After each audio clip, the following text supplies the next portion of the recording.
Welcome to the Scaringi Law Lunch Break. This is your time of the day to learn a little bit about the law while you enjoy your lunch.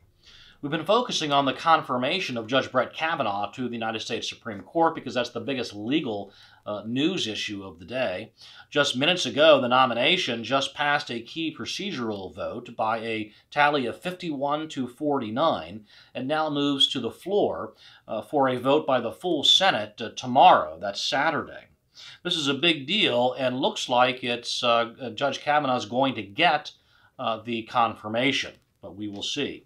In the meantime, another political bombshell has gone off with this morning's report by the Wall Street Journal that Dr. Christine Blasey Ford's best friend at the time of the incident, Leland Kaiser, is accusing Democrats of pressuring her concerning the statement she made to the Senate Judiciary Committee.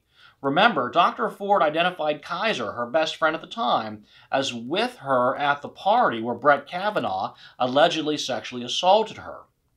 However, Kaiser sent the Senate Judiciary Committee a statement subject to the penalty of perjury denying being at the party and even knowing Brett Kavanaugh. Kaiser's lack of cooperation was a stunning blow to Dr. Ford's credibility. Remember, during the hearing when prosecutor Rachel Mitchell asked Dr. Ford about Kaiser's lack of cooperation, Ford blamed Kaiser's significant health challenges and then went on to testify that Kaiser texted her afterward and apologized and offered her support. Well, Kaiser was then interviewed subsequent to the Senate Judiciary Committee by the FBI as part of its supplemental investigation. And during that interview, Kaiser reiterated, again under the penalty of perjury, that she didn't know Kavanaugh, didn't know anything about this alleged party. But now enter a new character, Monica McLean.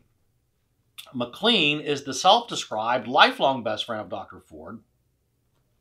McLean is the woman who Ford's ex-boyfriend is alleged was coached by Dr. Ford on how to take a polygraph examination many years ago. McLean denies she was coached.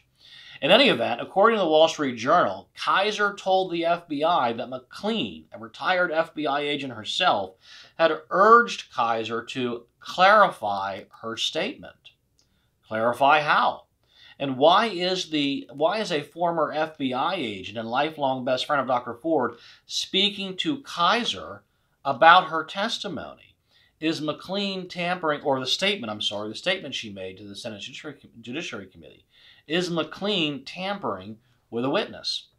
Fox News has reported a person close to the former classmates told the Journal she believed mutual friends of both Ford and Kaiser, including McLean, simply reached out to Kaiser to warn her that her statement was being used by Republicans as vindication for Kavanaugh, and if she felt she needed to clarify what she meant, she should. Aha! Kaiser's statement was harmful to Dr. Ford's case, so Dr. Ford's friend and former FBI agent told Kaiser she should clarify it. Clarify it how or why? Well, presumably not to make it even more harmful to Dr. Ford's case.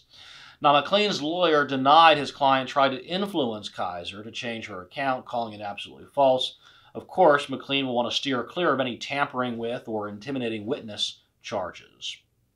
Here's where the story gets even more interesting. McLean is deeply involved in Dr. Ford's allegations. She signed on to a letter with other graduates of Holton Arms private school for girls in support of Dr. Ford and her allegation. But also recall Dr. Ford testified that she was in Rehoboth Beach, Delaware when she wrote her letter to Senator Feinstein. That's the letter that put this whole sex abuse allegation in motion. Who resides in Rehoboth Beach, Delaware? Well, Dr. Ford's lifelong best friend, Monica McLean. Put two and two together and we can conclude that it's likely Dr. Ford was staying with Monica McLean during those 4 days that she was in Rehoboth Beach, Delaware. One, writing her letter to Senator Feinstein alleging this sex abuse allegation, and two, scrubbing all of her social media. McLean also...